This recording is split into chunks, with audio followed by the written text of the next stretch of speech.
Tumayo po ang lahat at tayo'y makiisa sa Eucharistikong pagdiriwang na pamumunuan ng ating Kura Paroko, Reverend Father Douglas D. Badong.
Sa ngalan ng Ama at ng Anak at ng Espiritu Santo. Amen. Sumainyo ang Panginoon. At sumainyo rin. Tayo po ay nasa ikalimang linggo ng Kwaresma. Mga kapatid, aminin natin ang ating mga kasalanan upang tayo maging marapat gumanap sa banal na pagdiriwang. Inaamin ko sa makapangyarihang Diyos at sa inyo mga kapatid, na lubha akong nagkasala sa isip, sa salita at sa gawa, at sa aking pagkukulang. Kaya isinasamo ko sa mahal na Birheng Maria, sa lahat ng mga anghel at mga banal, at sa inyo mga kapatid, na ako'y panalangin sa Panginoong ating Diyos. Kaawaan tayo ng makapangyarihang Diyos, patawarin tayo sa ating mga kasalanan at patnubayan tayo sa buhay na walang hanggan. Amen.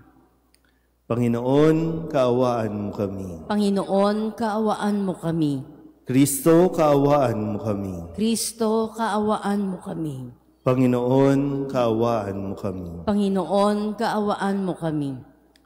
Manalangin tayo. Ama naming makapangyarihan, alang-alang sa dakilang pag-ibig ng iyong anak na siyang nagbunsod upang mahalin niya ang lahat, ano pat kusa niyang inako ang mamatay para sa sanlibutan. Kami naway masigasig na tumahak sa kanyang dinaanan, sa iyong pag-akay at sa kanyang pamamagitan, kasama ng Espiritu Santo, magpasawalang hanggan. Amen. Kalunos-lunos ang kalagayan ng mga Israelita nang sila'y mabihag sa Babilonia. Ngunit sa kabila nito, ipahahayag ni Yahweh ang plano niyang pagliligtas sa pamamagitan ni Propeta Isaías.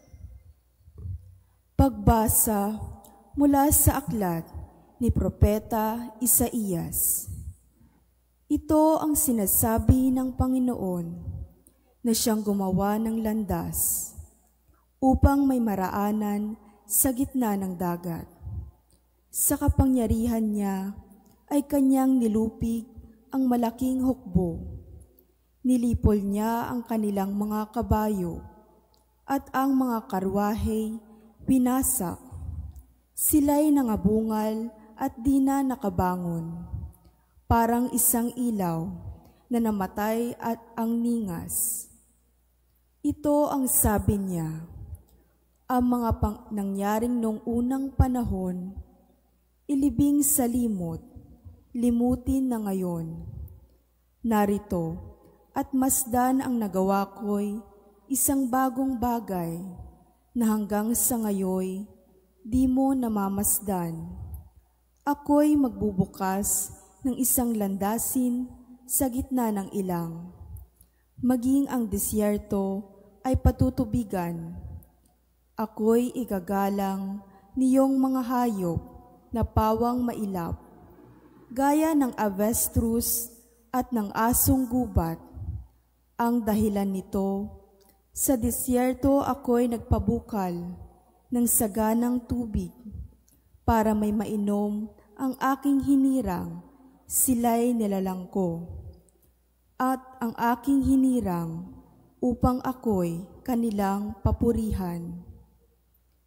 Ang salita ng Diyos. Salamat sa Diyos.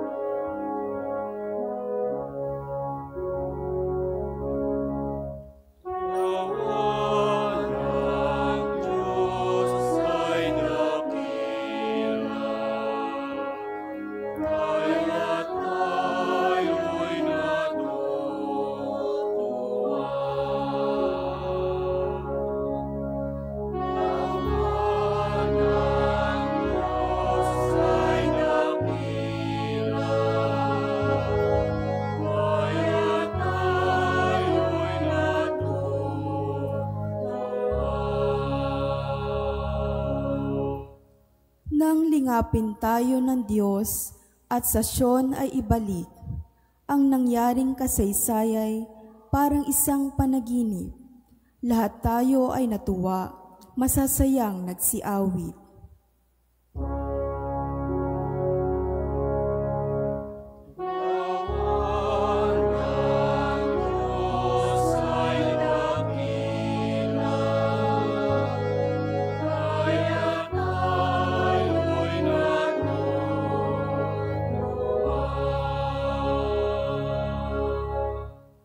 Ang sabi ng mga bansang nagmamasid sa paligid, ang ginawa ng Diyos nila ay dakila, anong rikit. Dakila ngang masasabi, pambihira ang ginawa, kaya naman kami ngayon, kagalakay di kawasa.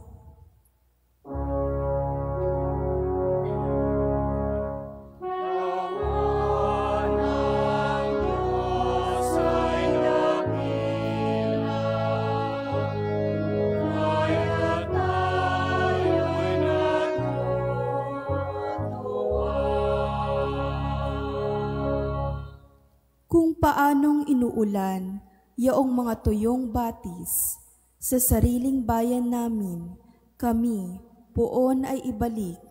Silang mga nagbubukid na nagtanim na may luha, bayaan mo na mag-aning, masasayat na matutuwa.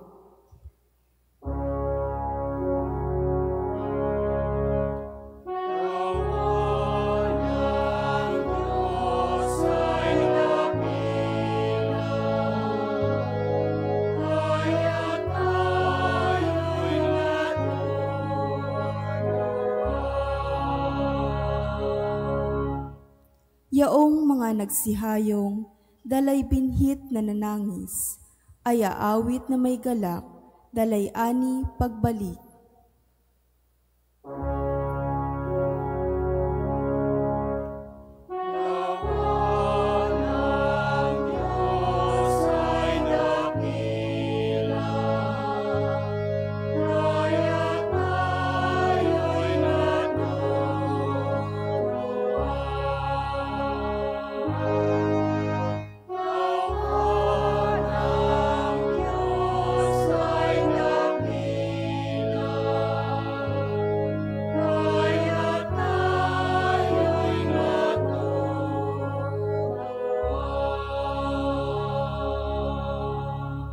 Kung ituturing natin si Kristo bilang sentro ng ating buhay, higit na sisidhi ang pakilala natin sa Kanya at makikibahagi tayo ng ganap sa buhay niya. Ito ang pinatutunayan ni Pablo sa mga mananampalataya sa Pilipos. Pagbasa mula sa sulat ni Apostol San Pablo sa mga taga-Filipos. Mga kapatid, inari kong kalugihan ang lahat ng bagay bilang kapalit ng lalong mahalaga ang pagkakilala kay Kristo Jesus na aking Panginoon. Ang lahat ng bagay ay ipinalalagay kong walang kabuluhan, makamtan ko lamang si Kristo at lubos na makiisa sa Kanya. Hindi ko nahangad na maging matuwid sa pamamagitan ng kautusan, kundi sa pananalig kay Kristo. Ang pagiging matuwid ko ngayon ay kaloob ng Diyos batay sa pananampalataya. Ang tanging hangarin ko ngayon ay lubusang makilala si Kristo, maranasan ang kapangyarihan ng kanyang pagkabuhay na maguli, makihati sa kanyang mga hirap at matulad sa kanya, pati sa kanyang kamatayan, sa pag-asang ako may muling bubuhayin.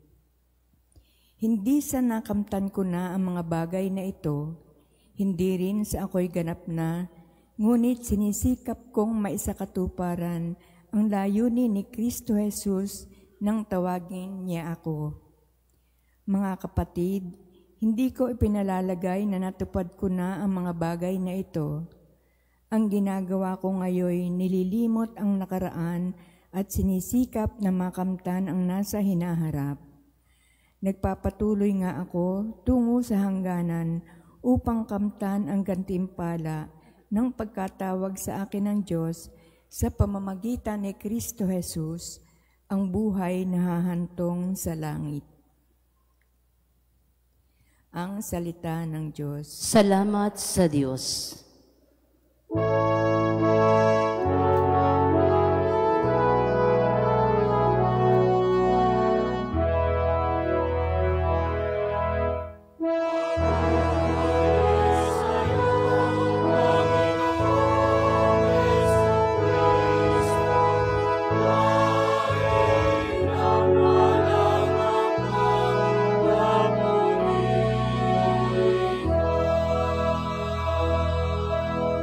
Magsisi tayong mataos, halinang magbalik loob sa mapagpatawad na Diyos.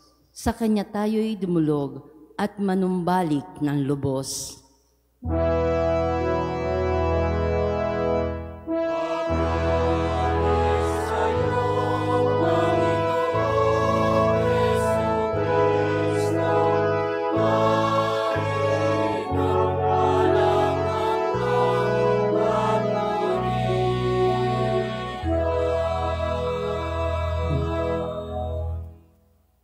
Sumainyo ang Panginoon. At sumainyo rin. Ang mabuting balita ng Panginoon ayon kay San Juan. Papuri sa iyo, Panginoon. Noong panahong iyon, si Jesus ay pumunta sa bundok ng mga Olibo. Kinaumagahay, nagbalik siya sa templo. Lumapit sa kanya ang lahat, kaya't umupo siya at sila'y tinuruan. Nooy dinala sa kanya ng mga iskriba at ng mga pariseyo ang isang babaeng nahuli sa pakikiapid. Pinatayo ito sa harapan nila at sinabi kay Jesus, "Guro, ang babaeng ito'y nahuli sa pakikiapid. Ayon sa kautusan ni Moises, dapat batuhin hanggang sa mamatay ang mga gaya niya. Ano ang masasabi mo?" Itinanong nila ito upang subukin siya, nang may maisumbong sila laban sa kanya. Ngunit yumuko si Jesus at sumulat sa lupa sa pamamagitan ng daliri. Ayaw nilang tigilan ng katatanong si Jesus, kaya't sila'y tiningnan niya at sinabi ang ganito, "Sino man sa inyo na walang kasalanan ang siyang maunang bumato sa kanya." At muli siyang yumuko at sumulat sa lupa. Nang marinig nila ito, sila'y isa-isang umalis, simula sa pinakamatanda. Walang naiwan kundi si Jesus at ang babaeng naroon pa rin sa harapan niya. Tiningnan siya ni Jesus at tinanong, "Nasaan sila? Wala bang nagparusa sa iyo?" "Wala po, Ginoo," sagot ng babae.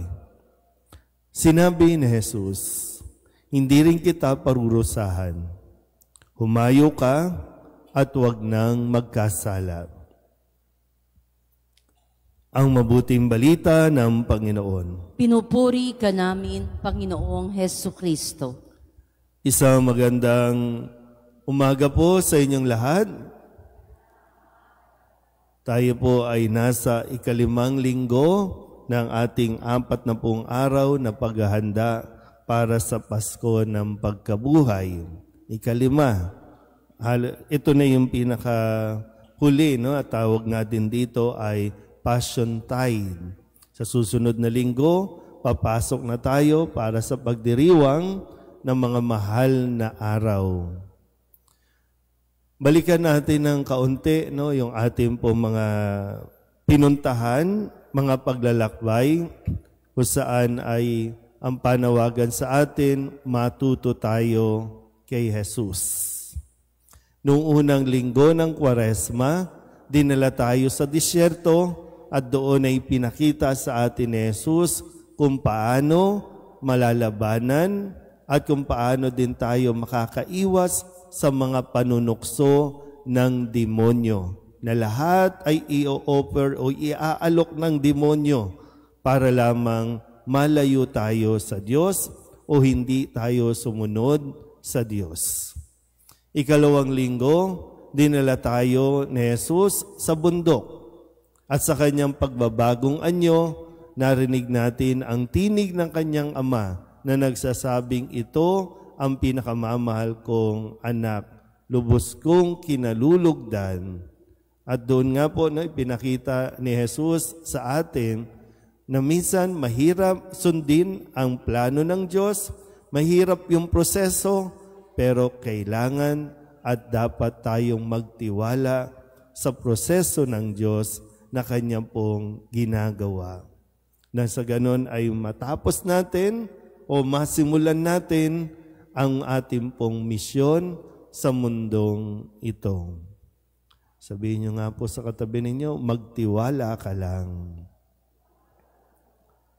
Kahit parang minsan, malabo o parang imposible, pero kung magtitiwala lang tayo sa Diyos, may maganda siyang plano para sa atin. Ikatlong linggo, dinala naman tayo sa pamamagitan niya ng pagbibigay ng isang talinghanga doon sa isang ubasan na mayroong isang puno ng trigo na hinahanapan ito ng bunga. Gusto nang putulin ito ng may-ari, pero may nakiusap na wag muna, bigyan pa natin ng isa pang taon. At ito ang ginagawa sa atin ni Jesus, ipinaglalaban tayo at ganoon din naman ay tinutulungan tayo na lumago at magkabunga. Kaya yung pagbibigay, no, ng pagkakataon ay hindi dapat ipinagdadamot. Ika-4 na linggo, dinala din tayo sa isa pang talinghanga. Dinala tayo sa isang pamilya. Yung kwento ng isang lalaki na may 2 anak. Na ito ay parehong pinatawad at parehong kinausap ng ama na magbalik at makipagsaya. Diba? Sabi, magsaya tayo, magalak tayo. Na ang panawagan din, kung mayroong nagbabalik, tanggapin natin, patawarin natin, lalong-lalo pa kung ito ay nagsisisi na sa kanyang mga nagawang pagkakamali at kasalanan. Ngayong 5 linggo, pinapaalala sa atin, binabalik tayo sa templo. At dito sa templong ito, dito yung pagdadala ng mga tao sa isang babaeng na huling nakikiapid. Pero ito ay hindi pinarusahan ni Jesus. Sabi nga po, wala bang nagparusa sa iyo? Hindi rin kita parurusahan. Nasaan sila? Nasa templo. Siya ay nagtuturo sa mga tao. At yung pinakamahalagang turo na ibinigay niya sa mga taong ito ay yung tayo po ay hindi maging mapanghusga sa ating kapwa. Hindi po inaalis ni Jesus yung kasalanan na pakikiapid. Kasalanan po yun. Ayon pa yun sa mga nauna Hindi rin niya binabago ang mga kautusan simula pa nang ibigay ito kay Moises, kundi mas pinauunawa lang niya sa mga tao. Kasi yung mga tao ang gusto parusahan ng babaeng nakikiapid. Ang parusa, patayin sa pamamagitan ng pagbabato. Naintindihan po ba? Okay pa ba tayo? Yan. Kaya sana po, mas lawakan natin ang ating mga kaisipan. Of course, kung kasalanan, kasalanan. Pero ipaubaya natin sa Diyos ang paghatol sa atin pagdating ng araw. Sa ngayon, habang naririto tayo sa mundong ito, lagi tayong binibigyan ng pagkakataon. Pero hindi po mahirap kausap ang Diyos. Sa pamamagitan ni Jesus, nakikilala natin ang ating Diyos Ama na hindi siya agad-agad magpaparusa, kundi binibigyan tayo ng pagkakataon na ayusin ang ating pong mga pamumuhay. Ulitin ko po yung sinabi ni Jesus, no? Hindi rin kita parurusahan, pero humayo ka na at huwag nang magkasala pa. No, ganun lang kasimple. Kaya nga, di ba, sabi ko, nasaan tayo? Dinala tayo ni Jesus sa templo. Ano ang tawag natin sa panahon natin ito, ang templo? Ang simbahan. So, ang simbahan ay lugar kung saan tayo makakatagpo ng pagtanggap, kung saan tayo makakatagpo rin ng pagpapatawad. Huwag tayo ang maghusgahan. Huwag tayo ang maghatulan. Ito malito, siya malito. Kaya kahit nga sa panahon ngayon, no? Sa panahon na kung saan naririnig natin ang mga tao na ibinibida ang kanilang mga sarili para lamang magustuhan ng mga tao, para lamang kung hindi man maloko ang mga tao, maging maganda sila sa pandinig at paningin ng mga tao. Kung kaya sisiraan ang iba, hahatulan ng iba, para sila ang magmukhang mabait at malinis. Kaya suriin natin, no? Kasi yung sinabi ni Jesus, kung sino sa atin ang walang kasalanan, siya ang unang bumato. Kadalasan nga lang, kung sino pa ang may kasalanan, yun ang pinaka-maingay. Bakit nag-iingay? Para mapagtakpan natin ang ating pong mga itinatagong kamalian. Sa Diyos, wala tayong maitatago. Pero kahit alam na ni Jesus, alam na ng Diyos ang ating mga kasalanan, hindi niya tayo basta-basta hahatulan.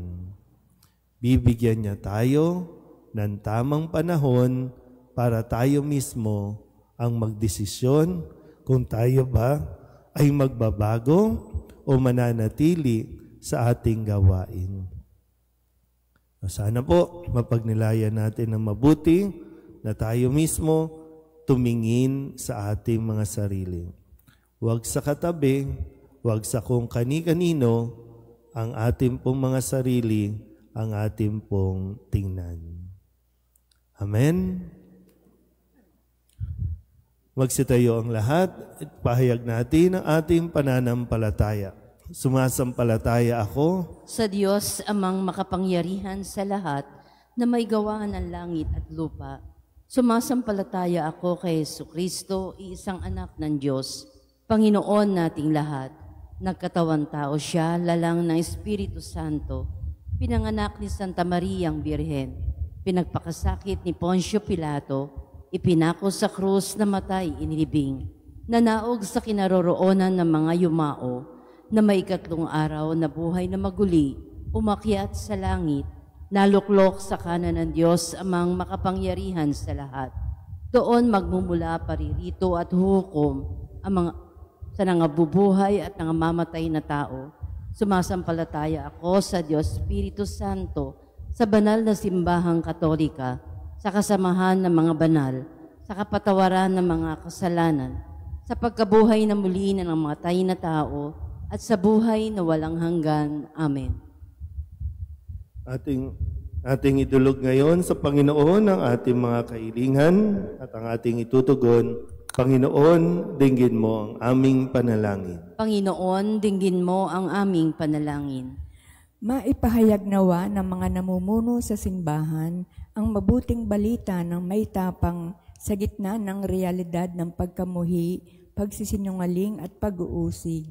Manalangin tayo. Panginoon, dinggin mo ang aming panalangin. Maisulong nawa ng mga namumuno sa pamayanan ang katarungan para sa mahihirap at pagtatanggol sa dignidad ng bawat mamamayan. Manalangin tayo. Panginoon, dinggin mo ang aming panalangin. Akaya nawa ng mga tatayong saksi at mga katikista ang mga bibinyagan tungo sa landas ni Kristo. Manalangin tayo. Panginoon, dinggin mo ang aming panalangin. Sa pamamagitan ng pagpapakasakit ni Kristo, magtulungan nawa ang bawat binyagan na lumikha ng komunidad kung saan naghahari ang awa, pagkakasundo at pag-ibig ng Diyos. Manalangin tayo. Panginoon, dinggin mo ang aming panalangin. Tanggapin nawa ng Panginoon sa buhay na walang hanggan ang mga kapatid nating yumao upang ang karangalan nila'y maging ganap. Manalangin tayo. Panginoon, dinggin mo ang aming panalangin. Sa ilang sandali ng katahimikan, ating ipanalangin ang iba pang mga pangangailangan ng ating pamayanan, pati na rin ang ating pansariling kahilingan.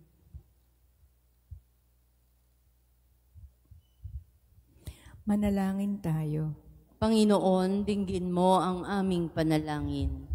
Ang lahat ng ito'y iniiling namin sa ngalan ni Kristong aming Panginoon. Amen.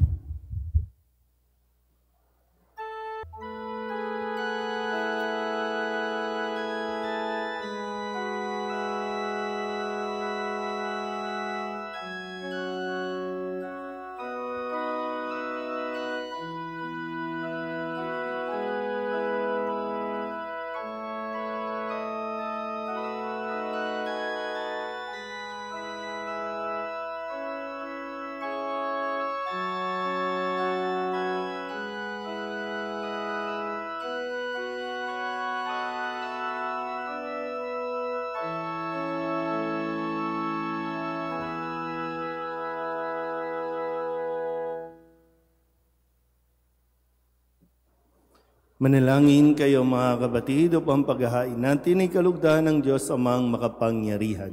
Tanggapin nawa ng Panginoon itong paghahain sa iyong mga kamay, sa kapurihan niya at karangalan, sa ating kapakinabangan at sa buong sambayanan niyang banal.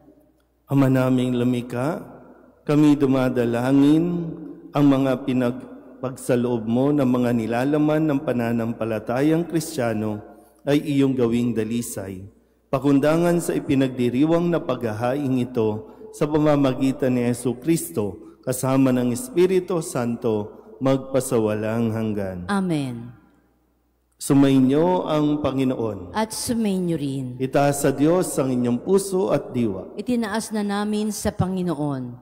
Pasalamatan natin ang Panginoong ating Diyos. Marapat na siya ay pasalamatan. Ama naming makapangyarihan, tunay ngang marapat na ikaw ay aming pasalamatan sa pamamagitan ni Jesucristo na aming Panginoon. Sa aming kusang pagtitiis ng hirap, tinutulungan mo ang aming maitumpak ang kinamihas ng pagsalungan sa pananagutang iyong iniatas. Sa aming pagtulad sa anak mong mahal na nagpakasakit para sa tanan, ang pagsisikap nami iyong kinalulugdan at ang pagpapakabuti nami iyong ikinararangal. Kaya kaisa ng mga anghel na nagsisiawit ng papuri sa iyo nang walang humpay sa kalangitan, kami nagbubunyi sa iyong kadakilaan. Santo, Santo, Santo Panginoon Diyos ng mga hukbo, napupuno ang langit at lupa ng kadakilaan mo, o sana sa kaitaasan, pinagpala ang naparirito sa ngalan ng Panginoon, o sana sa kaitaasan. Ama naming banal, ikaw ang bukal ng tanang kabanalan. Kaya't sa pamamagitan ng iyong Espiritu, gawin mong banal ang kaloob na ito upang para sa aming maging katawan at dugo ng aming Panginoong Hesu Kristo. Bago niya pinagtiis ang kusang loob na maging handog, hinawakan niya ang tinapay, pinasalamatan kaniya, pinaghati-hati niya iyon, iniabot sa kanyang mga alagad at sinabi, "Tanggapin ninyong lahat ito at kanin, ito ang aking katawan na ihahandog para sa inyo."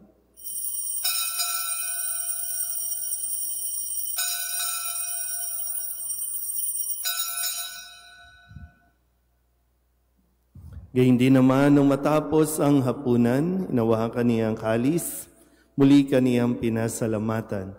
Iniabot niya ang kalis sa kanyang mga alagad at sinabi, "Tanggapin ninyong lahat ito at inumin. Ito ang kalis ng aking dugo, ng bago at walang hanggang tipan, ang aking dugo na ibubuhos para sa inyo at para sa lahat sa ikapagpapatawad ng mga kasalanan. Gawin ninyo ito sa pag-alaala sa akin."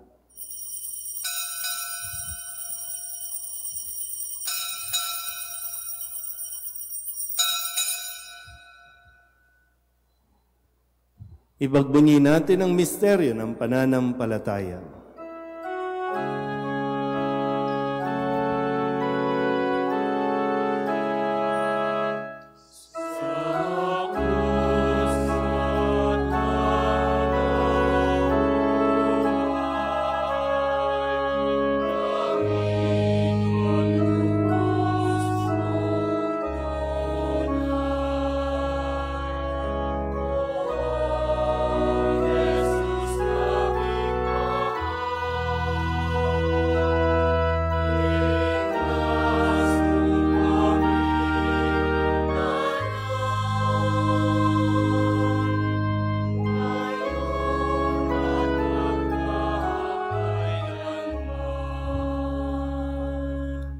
Ama, ginagawa namin ngayon ang pag-alaala sa pagkamatay at muling pagkabuhay ng iyong anak.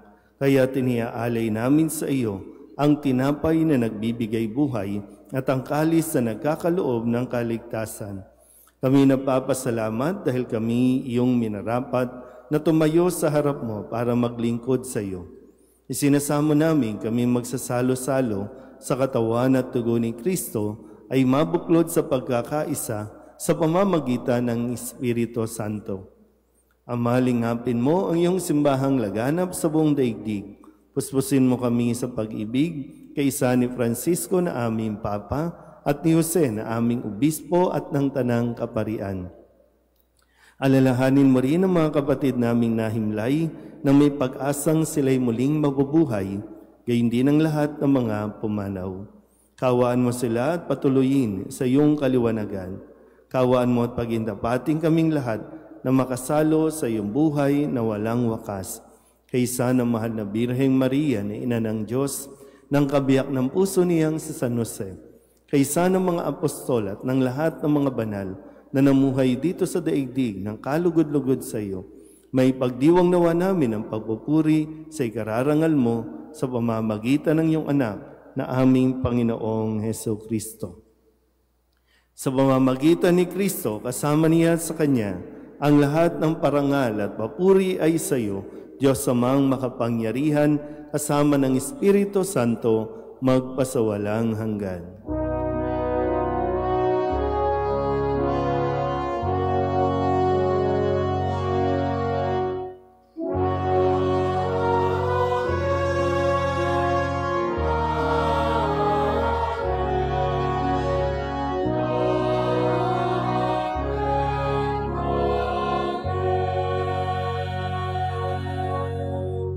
Sa tagubilin ng manakagagaling na utos at turo ni Jesus sa Panginoon natin at Diyos, ipahayag natin ng lakas loob.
Hinihiling namin kami iadya sa lahat ng masama, pagkalooban ng kapayapaan araw-araw, iligtas sa kasalanan at ilayo sa lahat ng kapahamakan.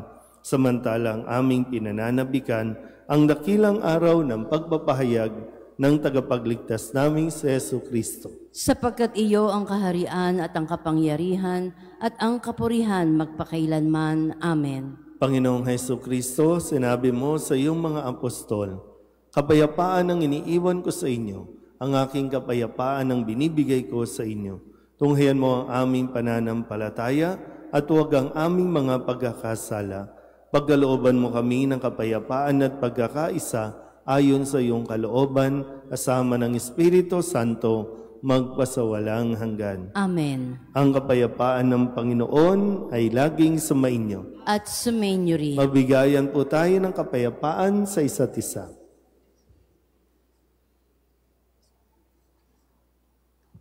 Kordero ng Diyos na nag-aalis ng mga kasalanan ng sanlibutan, maawa ka sa amin. Kordero ng Diyos na nag-aalis ng mga kasalanan ng sanlibutan, maawa ka sa amin. Kordero ng Diyos na nag-aalis ng mga kasalanan ng sanlibutan, ipagkaloob mo sa amin ang kapayapaan. Ito ang kordero ng Diyos. Ito ang nag-aalis ang kasalanan ng sanlibutan. Mapalad ang mga inaanyayahan sa kanyang piging. Panginoon, hindi ako karapat-dapat na magpatuloy sa iyo, ngunit sa isang salita mo lamang ay gagaling na ako.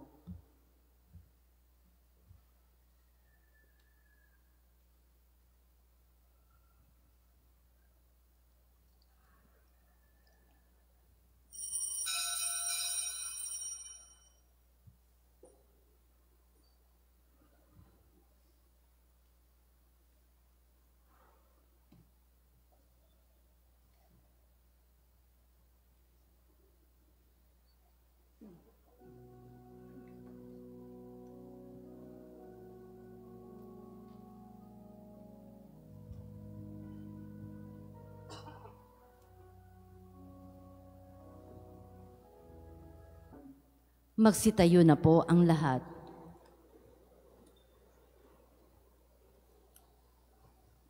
Manalangin tayo.